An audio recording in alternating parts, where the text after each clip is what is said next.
कि पिछले वीडियो में हमने 7th क्लास की फर्स्ट लेसन के बारे में पढ़ा था, न्यूट्रिशन इन प्लांट। उसी तरह इस वीडियो लेक्चर में हम पढ़ेंगे न्यूट्रिशन इन एनिमल। आपकी क्लास का सेकेंड लेसन क्या है? Nutrition in animal.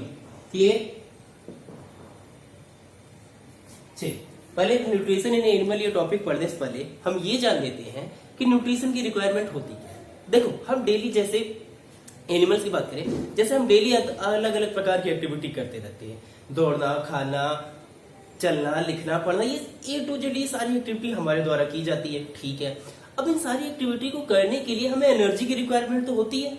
अब ये एनर्जी कहाँ से मिलेगी? ये एनर्जी हमें तब मिलती है जब हम फूड को क्या करते हैं, अपनी बॉडी में इंजेक्ट करते हैं। जब हम फूड को अपनी बॉडी में इंजेक्ट करते हैं तो क्या होता है, इन्हीं से न्यूट्रिएंट्स के फॉर्म में क्या होता है, जब हम रेस्पिरेशन करते हैं तो ऑक्सीजन के साथ ये क्या करते हैं, रिएक्ट करके हमारे लिए एनर्जी का फॉर्मेशन करते हैं।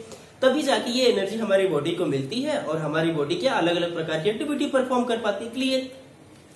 उसी तरह से जैसे कि हमने पिछले वीडियो लेक्चर में जाना था कि एनिमल स्पेशली प्लांट किस प्रकार से एनर्जी को एनर्जी का यूज करते हैं अपने अलग अलग एक्टिविटी में, वैसे हम इस वीडियो में जानेंगे कि एनिमल क्या है, एनर्जी का फॉर्मेशन होता कैसे है। यानी जैसे हम फूड को अपने बॉडी में इनगल्फ करते हैं तो एनर्जी के फॉर्म में कन्वर्ट कैसे होता है, ऐसे कौन कौन से ऑर्गन है, ऐसे कौन कौन सी ग्लैंड्स हैं जो हमें हेल्प करती हैं उस फूड से एनर्जी के फॉर्म में कन्वर्ट करने में। क्लियर? तो चलिए शुरू करते हैं इस वीडियो लेक्चर में।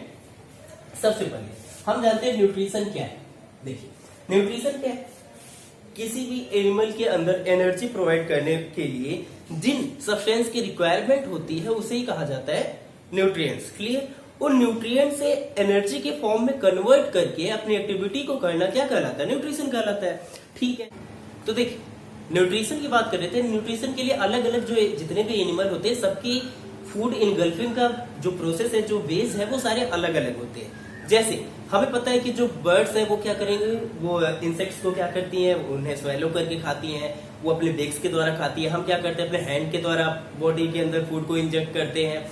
उसके अलावा ढेर सारी माइक्रो ऑर्गेनिज्म हैं, उनके खाने का तरीका। फिर उसके बाद बहुत सारे ऐसे एनिमल हैं जो क्या करते हैं, सक करते हैं। जैसे मॉस्किटो की बात करें तो क्या ब्लड को सकिंग के द्वारा, यानी उसकी क्या है प्रोसेस है ईटी की, सकिंग के द्वारा वो यूज करता है। वैसे ही अलग अलग एनिमल, अलग अलग बर्ड्स, जितने भी एनिमल है सबके खाने पीने के तरीके क्या है, अलग अलग होते हैं।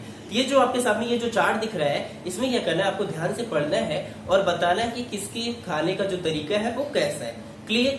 तो अब हम जानेंगे ह्यूमन न्यूट्रिशन के बारे में, यानी मनुष्य के अंदर किस प्रकार से हम फूड को अपनी बॉडी में एंटर करते हैं और हमारी बॉडी में ऐसे कौन कौन से ऑर्गन है जो क्या करते हैं, उस फूड को स्पेशली कन्वर्ट करते हैं कॉम्प्लेक्स फॉर्म से सिंपल फॉर्म में। क्लियर? तो चलिए इसकी बात करते हैं।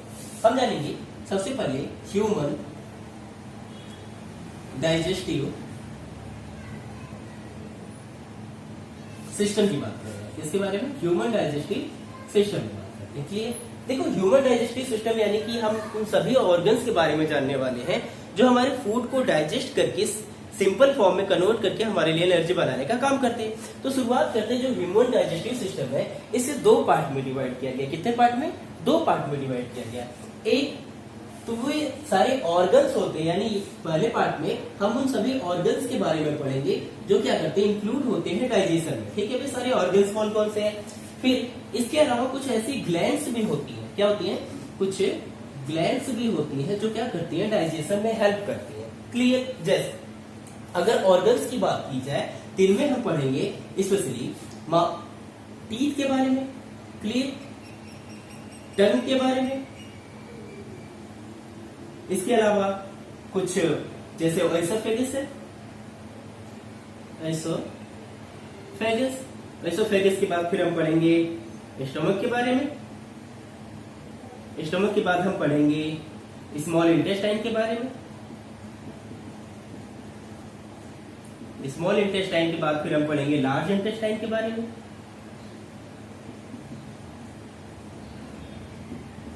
तो बेसिकली क्या है, ये सारी ऑर्गन है जो क्या करते हैं, हमारे डाइजेशन में अपना अपना कुछ इंपॉर्टेंट रोल निभाते हैं। क्लियर? तो ये इन सब ध्यान से सुनना, यानी कि माउथ से लेके लार्ज इंटेस्टाइन, स्पेशली हम वहां बोल सकते हैं एलस तक के लिए जितने भी ऑर्गन डाइजेशन में पार्टिसिपेट करते हैं इनको एक अलग नाम से जाना जाता है, जिसे कहा जाता है स्पेशली एलिमेंट्री कैनाल। क्या कहा जाता है?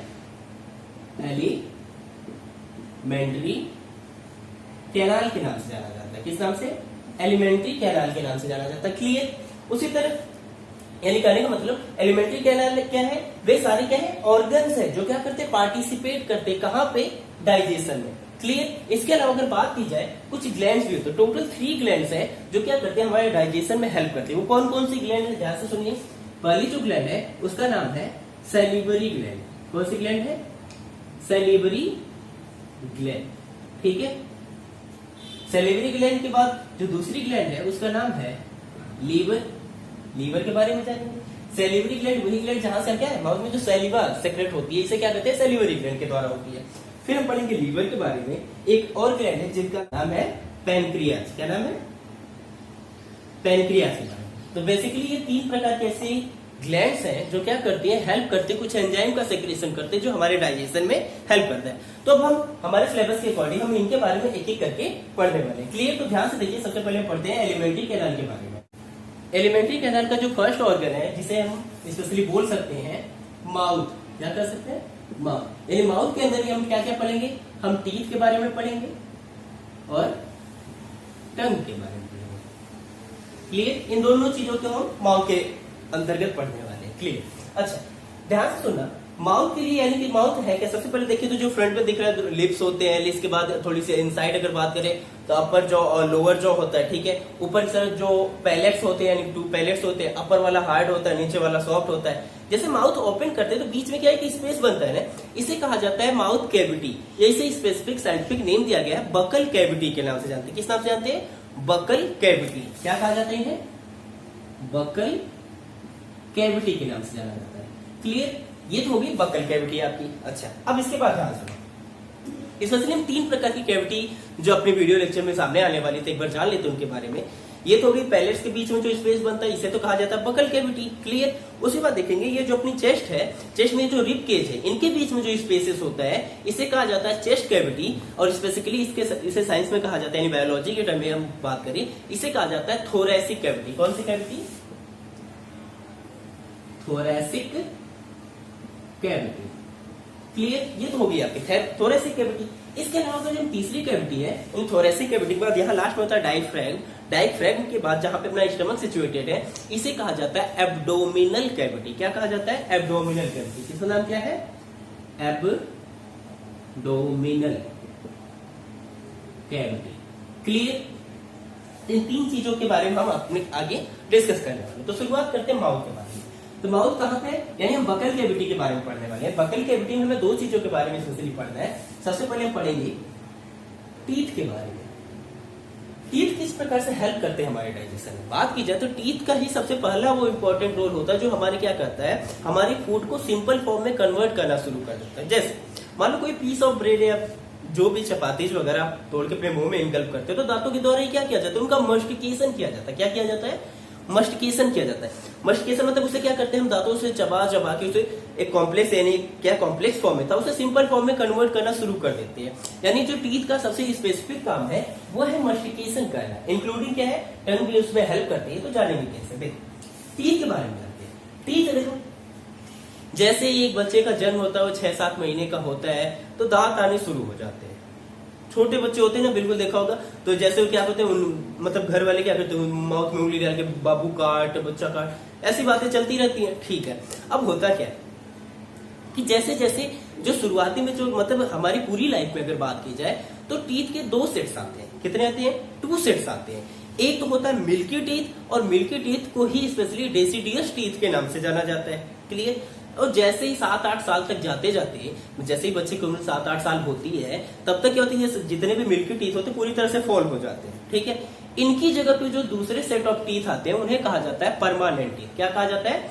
Permanent teeth. क्लियर? तो हम इन्हीं के बारे में स्पेशली पढ़ने वाले हैं। तो टीथ क्या था? सबसे पहले हमें जाना कि जब बच्चा 6 से 7 महीने का होता है उस समय टीथ के कुछ सेट आते हैं जिसे क्या कहा जाता है? मिल्की टीथ के नाम से जाना जाता है। मिल्की टीथ को स्पेशली कहा जाता है डेसिडुअस टीथ के नाम से भी जाना जाता है। इनके नंबर की बात की जाए ये टोटल होते हैं 20 नंबर में, यानी 10 अपर जॉ में और 10 लोअर जॉ में। क्लियर? अब हमारे दांत, जैसे मान लो जो हमारे दांतों की सिचुएशन हमारे गम्स के साथ होती है ना, इसके लिए एक टर्म यूज किया जाता है जिसे कहा जाता है थेकोडेंट। क्या कहा जाता है? थेकोडेंट। थेकोडेंट क्या है? The joining of teeth with our gums, this situation is known as thecodont. कली मतलब ये आपके मसल्स हैं, ठीक है, आपके गम्स हैं, ये आपके दांत जुड़े हुए हैं। ये जो सिचुएशन है जुड़े हुए होने की ना, इस पूरी सिचुएशन को क्या कहा जाता है? इसे ही कहा जाता है थेकोडेंट। क्लियर? उसी तरह से जो दूसरी टर्म हम पढ़ने वाले टीथ में, उसे कहा जाता है स्पेशली हेट्रोडेंट। क्या कहा जाता है? हेट्रोडेंट। क्लियर? हेट्रोडेंट ये क्या होता है? देखो, हेट्रो मतलब होता है डिफरेंट, डेंट मतलब दांत, यानी अलग अलग प्रकार के दांत। और बात की जाए, अगर आप शीशे में जाके अपने दांत देखें हम, तो अब क्या हमारे सारे दांत एक ही जैसे हैं? जैसे सामने वाले हैं वैसे क्या लास्ट के कॉर्नर वाले हैं? तो आंसर होगा जी नहीं, सीधी सी बात है, सारे एक जैसे नहीं है। तीसरे के लिए एक टर्म यूज की गई है जिसका नाम है हेट्रोडेंट। हेट्रो मतलब कि अलग अलग प्रकार के दांत होते हैं। अलग अलग कितने प्रकार? क्या 20-25 प्रकार के दांत है? नहीं। कितने प्रकार के होते हैं? केवल 4 प्रकार के होते हैं। कितने प्रकार के? 4। कौन कौन से इनके नाम जानना जरूरी है, प्लस इनके काम जानना जरूरी है, प्लस इनमें साथ में इनके नंबर कौन कितने नंबर का होता है। क्लियर? इनकी शुरुआत होती है, देखो ध्यान से सुनना। सबसे पहले अगर बात की जाए तो होता है इंसीजर। क्या होता है? पहली जो सेट ऑफ है टीथ की, पहला जो टाइप है उसे कहा जाता है इंसीजर। जो दूसरा है उसे कहा जाता है कैनाइन। क्लियर? कैनाइन के बाद जो तीसरा सेट है इसे कहा जाता है प्रीमोलर। प्रीमोलर के बाद जो चौथा सेट है उसे कहा जाता है मोलर। क्लियर? अच्छा, ये टोटल क्या है? ये परमानेंट टीथ के बारे में हम बात कर रहे हैं। किसे? परमानेंट टीथ के बारे में। अगर बात की जाए परमानेंट टीथ, यानी कि जो परमानेंट टीथ होते हैं, परमानेंट टीथ होते हैं, ये कितने नंबर में होते हैं? तो ये कितने होते हैं? ये टोटल 32 होते हैं। यानी 16 तो अपर जॉ में होते हैं और 16 लोअर जॉ में होते हैं। दोनों को काउंट करें तो 32 होते हैं। क्लियर? अब जानते हैं इनके नंबर कितने होते हैं। बात की जाए तो इंसीजर क्या है? जो ऐसे हम सामने जैसे बोलते हैं, जो हमारे सामने वाले टीथ दिखाई देते हैं, यानी 4 अपर साइड होते हैं, 4 लोअर साइड होते हैं। ठीक है? टोटल कितने होते हैं? ये इनके नंबर की बात की जाए तो यानी 4 + 4 कितने हो जाते हैं? ये 8 होते हैं। कितने होते हैं? 8 होते हैं। क्लियर? अच्छा, उसी तरह जैसे ही हमारा इंसीजर समाप्त होता है तो उसके बाद क्या दोनों साइड आप देखोगे नुकीले दांत होते हैं, थोड़े से बाकी, यानी कि जो आपका इंसीजर है इससे थोड़े से क्या होते हैं? नुकीले होते हैं। ठीक है? इन्हें क्या कहा जाता है? इन्हें कहा जाता है कैनाइन। क्या कहा जाता है? कैनाइन कहा जाता है। ये क्या होते हैं? देखो, एक तो इस साइड एक इस साइड, यानी 2 ऊपर की तरफ और 2 नीचे की तरफ होते हैं। या टोटल बात की जाए इनकी तो 2 + 2 कितने होते हैं? ये 4 होते हैं। ठीक है? अच्छा, जहां से ही आपके ये कैनाइन समाप्त होते हैं उसी के बाद, यानी कि 2 इस साइड और 2 इस साइड की बात की जाए, 4 ऊपर की तरफ और 4 नीचे की तरफ, टोटल 8 क्या होते हैं? प्रीमोलर होते हैं। यानी 4 + 4 क्या होते हैं? ये 8 क्या होते हैं? प्रीमोलर होते हैं। ठीक है? इसी तरह प्रीमोलर के बाद 3 साइड, यानी 3 this side and 3 this side, total upper क्या 6 अपर साइड और 6 डाउन साइड, यानी टोटल कितने बात की जाए तो 6 + 6 कितने हो गए? 12। ये क्या होते हैं? मोलर होते हैं। क्लियर? अच्छा, काउंट करते देखते कितना होता है? 8 और 12 कितना हो गया? सॉरी, 8 and 4 12, 12 and 8 20, 20 + 12 32, टोटल कितने हो गए? तो हमने बात की 32 ही क्या होते हैं? हमारे परमानेंट टीथ होते हैं। क्लियर? यहां तक समझ में आ गया। इसके साथ साथ क्या है, थोड़ी सी चीजें और हमें जाननी है। क्या? कि इन सभी टाइप्स के टीथ के फंक्शन क्या होते हैं, इनके कुछ फंक्शन भी हमें याद रखनी है। जैसे बात की जाए इंसीजर, जैसे सपोज करो आपके सामने एक सेब, ठीक है, सपोज नहीं, ले ही लो, आसपास हो तो कोई बात नहीं, कोई भी फ्रूट कट पिट करने के लिए, ठीक है। देखो आप एक सेब ले लो, ले लिया। अब देखो करना क्या, सेब को जैसे आप कट करते हो, ठीक है, कट करने के लिए क्या कॉर्नर वाले टीथ के पास ले जाके कट करते हो उसे?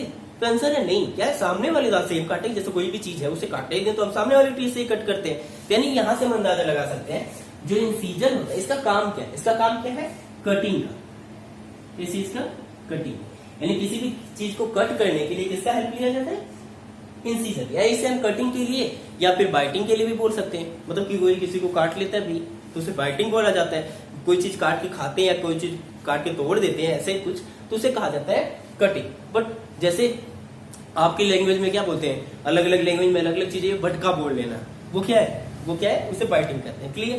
तो ये काम किसका होता है, ये होता है इंसीजर का। बात समझ में आएगी? अच्छा, इसके बाद अगर हम बात करें कैनाइन की, कैनाइन देखो नुकीले दांत, जैसे मान लो अब गन्ना है, ठीक है, गन्ना तो स्पेशली आप बोलते हो खा रहा है, ठीक है, जैसे गन्ने को जब यूज किया जाता है तो उस समय क्या होता है, ये जो कह रहे हैं जो नुकीला धातु उसी से क्या किया जाता है, पकड़ के जोर से उसका छिलका हटाने के लिए यूज करते हैं, यही करते हैं। मान लो कोई पेज है, अगर दांत से डाल के फाड़ना है तो हम इसी दांत का यूज करते हैं, जोर से लगाते हैं। स्पेशली क्या है, टीयरिंग के लिए। किस चीज के लिए अगर बात की जाए, टीयरिंग के लिए किस टीथ का यूज किया जाता है, तो कैनाइन का यूज किया जाता है। बात समझ में आ गई। अच्छा, उसी तरह प्री मोलर और मोलर, इन दोनों का क्या होता है, सेम फंक्शन होता है।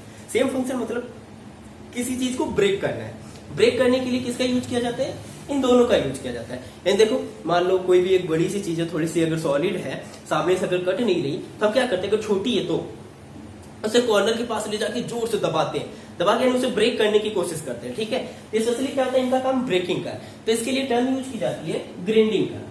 किस चीज का, ग्राइंडिंग। यानी मोलर और प्री मोलर इन दोनों, बेसिकली इन दोनों का काम सेम होता है। वो किस चीज का, ग्राइंडिंग का। यानी स्पेशली हम बात करें, यही वो टीथ है, यानी मोलर और प्री मोलर ही ऐसे टीथ है जो क्या करते हैं, मस्टिकेशन का काम करते हैं। क्लियर, इस चीज का काम करते हैं, मस्टिकेशन का काम करते हैं। यहां तक बात समझ में आ गई। ठीक है, ये आपने जाना टीथ की था स्पेशलिटी, यानी इन सबका, इन चारों को मिला के अलग अलग प्रोसेस जो क्या है फूड में यूज की जाती है, जो किस लिए, मस्टिकेशन में। यानी कि जो रोटी का एक किसी भी फूड का जो एक स्पेसिफिक स्ट्रक्चर होता है वो क्या ग्राइंड करके उसे सिंपल फॉर्म में कन्वर्ट करने की कोशिश करते हैं। ठीक है, अब देखो आगे वाली बात।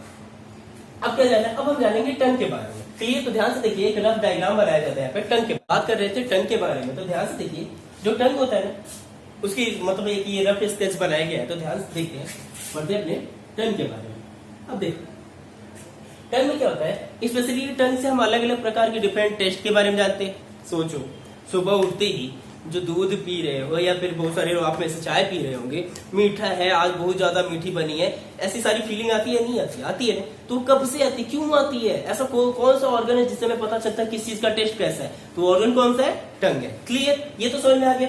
अच्छा, ये जो टंग है इसे हमें पता कैसे चलता है। देखो, ये जो पूरा टंग का जो अपर सरफेस होता है, इसमें क्या होते हैं, ढेर सारे टेस्ट बर्ड्स होते हैं। क्या होते हैं, ये टेस्ट बर्ड्स होते हैं, जिसे स्पेशली एक नया टर्म है, अगर बायोलॉजी के टर्म में बात की जाए, इसे कहा जाता है पैपिलाई। क्या कहा जाता है, पैपिलाइज होते हैं। ये ढेर सारे जो पैपिलाइज होते हैं वो अलग अलग प्रकार के टेस्ट को इंडिकेट करते हैं। वो क्या करते हैं, उन्हें पता करते हैं, यानी जो भी चीज हम अपने माउथ में इंटर कराते हैं उसे हमें पता है, यही वो टेस्ट बर्ड्स है जिससे हमें पता चल पाता है कि कोई चीज मीठी है, तीखी है, कड़वी है, या जो भी है, खट्टी है, A to Z। ठीक है, बात समझ में। अब ये जो टंग है ना, इसके क्या है कि हर एक टेस्ट हर जगह नहीं पता चलता। ये नहीं पता चलेगा कि मीठा तो मतलब कहीं और रखा तो पता, इनके लिए क्या था, स्पेसिफिक प्लेस बने हुए, जबकि पता तो हमें पूरे माउथ में ही चल जाता है। बट हर चीज के लिए क्या है, जो हमारी सैलिवा सिस्टम है उसे क्या पूरे माउथ में स्प्रेड हो जाता है, हमें पता चल जाता है कौन सा टेस्ट कैसा है। बट फिर भी इनके लिए क्या है, एक स्पेसिफिक जगह बनी हुई है कि किस टेस्ट के लिए कौन सी जगह निर्धारित की गई है। ठीक है, जैसे अगर फ्रंट जो पार्ट है, जो हमारी टंग का जो सामने वाला पार्ट होता है ना, इसकी अगर बात की जाए तो ये स्पेशली होता है स्वीट के लिए। कौन से टेस्ट के लिए, स्वीट टेस्ट के लिए। अगर किसी भी चीज से मिठाई मानो खा रहे हैं, ठीक है, मिठाई खाते हैं, यानी सामने टीथ पे, सॉरी, टंग के जो सामने वाले पार्ट से हमें पता चल जाएगा कि उसका टेस्ट कैसा है, मीठा है। ये बात समझ में आ गई। अच्छा, इसके बाद थोड़ा सा ये जो आपको स्ट्रक्चर दिख रहा है, ये वाला पार्ट होता है कौन सा टाइप के टेस्ट के लिए, ये बात की जाए ये होता है सॉल्टी टेस्ट के लिए। कौन से टेस्ट के लिए, सॉल्टी। बात समझ में आ गई। उसी तरह से ये वाला जो पार्ट है, अगर इसकी बात की जाए तो ये होता है स्पेशली किस टाइप के टेस्ट के लिए, तो सोल टेस्ट के लिए। कौन से, तो यानी कि खट्टे टेस्ट के लिए ये वाला पार्ट यूज करता है। और जो लास्ट वाला पार्ट होता है ना हमारे टंग का, ये होता है बीटर के लिए। किसके लिए, बीटर टेस्ट के लिए। कोई भी चीज क्या है, कड़वा, जैसे करेला खा लो, करेला क्या कड़वा होता है, भाई मैं तो नहीं खाता, बाकी आपकी पसंद होगी। ठीक है, तो जो बीटर टेस्ट है ना, वो क्या है, सबसे लास्ट वाले पार्ट में होता है। जैसे मान लो दवाई तो मोस्टली जहां तक मुझे उम्मीद है किसी को भी नहीं पसंद है, नहीं पता है। देखो कभी कभी क्या जो टेबलेट्स होती है जब हम खाते हैं और कहीं बीच में अटक जाए तो कसम से बड़ी मस्त वाली फीलिंग आती है ना। अब होता क्या, देखो कि वो क्या है, बीटर टेस्ट का है, वही पता चल रहा है, और दवा को भी वहीं से जाना है। फिर तो जो अगर कहीं चिपक गई आपकी दवाई है, अब पानी आप पीते रहो ना, फिर जो फीलिंग आती है ना, वो आप कमेंट बॉक्स में लिख सकते हो। ठीक है, आगे देखो, ये बात समझ में आ गई। ये हमने पढ़ा टंग के बारे में, स्पेशली ये क्या होता है, टेस्ट बड्स। और इसके अलावा भी एक काम होता है, जैसे देखो जब मस्टिकेशन किया जाता है फूड का, उस समय क्या होता है, फूड को क्या है, सैलिवा के साथ, यानी माउथ में सैलिवा का सेक्रेशन हो रहा है, सैलिवा यानी लार का सेक्रेशन हो रहा है, तो लार के साथ फूड को मिक्स करने की जो प्रोसेस है ना, वो भी टंग के द्वारा की जाती है। भाई किसके द्वारा, टंग के द्वारा। बात समझ में आ गई है। ठीक है, अच्छा अब हम बात करेंगे स्पेशली जो हमारे डाइजेस्टिव सिस्टम का अगला ऑर्गन है, जिसका नाम है स्पेशली फेरिंग्स के बारे में। किसके बारे में? फेरिंग्स। उम्मीद है ये नाम आपने पहले सुना होगा या नहीं सुना होगा, तो आज जान लेते हैं फेरिंग्स क्या होता है। देखो, ऐसे सपोज करो कि ये कोई एक जगह है, ठीक है। फेरिंग्स क्या है? एक ऐसी जगह जहां से क्या है, फूड को भी इंटर करना है और इसी प्लेस से क्या है, एयर को भी इंटर करना है। एयर मतलब कि जैसे हम रेस्पिरेशन करते हैं, रेस्पिरेशन के दौरान यानी जो ऑक्सीजन या जो भी गैसेस होती है, वो फूड और वो गैसेस एक ही जगह से होके जाती है। बट ध्यान रखने वाली बात क्या है कि फूड के लिए अलग ट्रैक बना हुआ है, यानी जो फूड है इसके लिए तो अलग ट्रैक है, और जो एयर है इसके लिए अलग ट्रैक बना हुआ है। बात समझ में आ गई? क्लियर? फिर जानते हैं यानी फेरिंग्स क्या है। फेरिंग्स के अगर बारे में बात करें तो ये होता है एक मस्कुलर, क्या होता है, मस्कुलर ऑर्गन है, ठीक है, जो क्या है, स्पेशली ऐसी जगह पे है जहां से, यानी एक ऐसा ट्रैक है जहां से फूड और एयर दोनों पास होते हैं। पास हो नहीं, बट कभी भी फूड एयर वाले ट्रैक में नहीं जाता और जो एयर है वो फूड वाले ट्रैक में नहीं जाती। ऐसा क्या सिस्टम है भाई? इसके लिए ध्यान से सुनिए, ये एप्रोप्रिएट डायग्राम तो नहीं, फिर भी समझाने के लिए बताया जा रहा है। इनके ऊपर क्या होता है, ध्यान सुनना, ये जो क्या फेरिंग्स के दो पार्ट है। एक पार्ट है जो तो ओपन हो रहा है कहां पे, फूड पाइप पे, यानी जहां से फूड इंटर करता है, ये है आपकी फूड पाइप मान लीजिए, ठीक है। एक तो फूड पाइप में इंटर करता है, और जो दूसरा है ना, ये है आपकी विंड पाइप में। इसे आगे जानेंगे किस और नाम से जाना जाता है, इनका भी कुछ और नाम है। किस नाम, कहां जाती है? विंड पाइप में। अब ध्यान से सुनिए, ये तो होगी आपकी इंटर विंड पाइप में। अब जानने वाली बात क्या है, ये जो आपकी फूड और एयर पाइप है, ठीक है, कभी भी फूड इसमें ना इंटर करेगा और ना ही एयर इसमें इंटर करती है। बट कैसे, क्यों नहीं करती? क्योंकि ध्यान सुनो, ये वाला जो पोर्शन है इनके नाम भी अलग अलग है। जो फूड पाइप से जुड़ा हुआ होता है इसे तो कहा जाता है ग्यूलेट। क्या कहा जाता है? ग्यूलेट। और जो एयर वाला ट्रैक है ना, इसे कहा जाता है ग्लोटिस। क्या कहा जाता है? ग्लोटिस। बात समझ गई? यानी कि फेरिंग्स दो हिस्सों में डिवाइड है, पहले तो ऐसे जाने। वैसे तो फेरिंग्स के 3 पार्ट होते हैं, ठीक है, बट यहाँ पे दिया गया 2 ट्रैक है, यानी कि 2 ट्रैक में डिफाइन हो जाते हैं। पहला जो पार्ट है, एक जो फूड पाइप में ओपन होता है, उसे तो कहा जाता है ग्यूलेट, ठीक है। क्या कहा जाता है? ग्यूलेट। यहाँ देख सकते हैं, इसे क्या कहा जाता है? ग्यूलेट। और जो दूसरा पार्ट है उसे क्या कहा जाता है? उसे कहा जाता है ग्लोटिस, ठीक है। अब ध्यान से सुनिए, अब होता क्या है कि फूड कभी भी एयर पाइप में नहीं जाता और एयर इसमें नहीं जाता, क्योंकि इनके ऊपर क्या होती है, एक क्या होती है, कार्टिलेज की मेम्ब्रेन होती है, यानी इसे बोल सकते हैं एक मस्कुलर मेम्ब्रेन होती है। इस मेम्ब्रेन को कहा जाता है इपीग्लोटिस। क्या नाम है? ये नाम इंपॉर्टेंट है, ध्यान रखिएगा। इसे कहा जाता है इपीग्लोटिस। इपीग्लोटिस क्या करती है? जैसे मान लो जब फूड को स्वैलो करते हैं, यही इपीग्लोटिस क्या करती है, इस विंड पाइप को पूरी तरह से, यानी कि ग्लोटिस को पूरी तरह से कवर कर देती है, जिससे क्या होता है, फूड केवल इसमें जा पाता है, यानी फूड पाइप में एंटर कर जाता है। और जैसे हम रेस्पिरेशन करते हैं उस समय क्या होता है, यही जो इपीग्लोटिस है ये क्या करती है, आपकी फूड पाइप को ब्लॉक कर देती है, यानी कि ये एज ए कैप की तरह वर्क करती है, ठीक है। जैसे जब इसका यूज है तो वो बंद हो जाएगा, जब इसका यूज है तो ये बंद हो जाएगा। बात समझ आई? जिससे क्या होता है, दोनों क्या अलग अलग ट्रैक में डिफाइन हो जाते हैं, दोनों अलग अलग तरह से वर्क करते हैं, ठीक है। यही काम होता है किस चीज का? फेरिंग्स का। इसके और भी पार्ट है, बट बेसिकली इसे और हायर क्लासेस में देखेंगे। फिलहाल के लिए आपके सिलेबस का इतना भी नहीं, बट ठीक है, आगे देखो। अब आपने पढ़ लिया स्पेशली माउथ के बारे में, जिसमें आपने टीथ के बारे में पढ़ा, टंग के बारे में पढ़ा, ठीक है। उसके बाद आपने पढ़ा फेरिंग्स के बारे में। अब जो नेक्स्ट ऑर्गन है उसका नाम है ओएसोफेगस, यानी कौन सा है? यही जो हम फूड पाइप पढ़ने वाले हैं, इसी को कहा जाता है स्पेशली ओएसोफेगस। क्लियर? तो हम पढ़ने वाले हैं ओएसोफेगस के बारे में। ओएसोफेगस क्या है, ध्यान से सुनो। ओएसोफेगस के बारे में चलिए नेक्स्ट वीडियो में पढ़ेंगे। फिलहाल के लिए धन्यवाद। बाकी किसी प्रकार की अगर कोई डाउट होता है तो आप कमेंट बॉक्स में क्वेश्चन कर सकते हैं, उसका सॉल्यूशन मेरे द्वारा दे दिया जाएगा। तब तक के लिए एंजॉय करिए, धन्यवाद।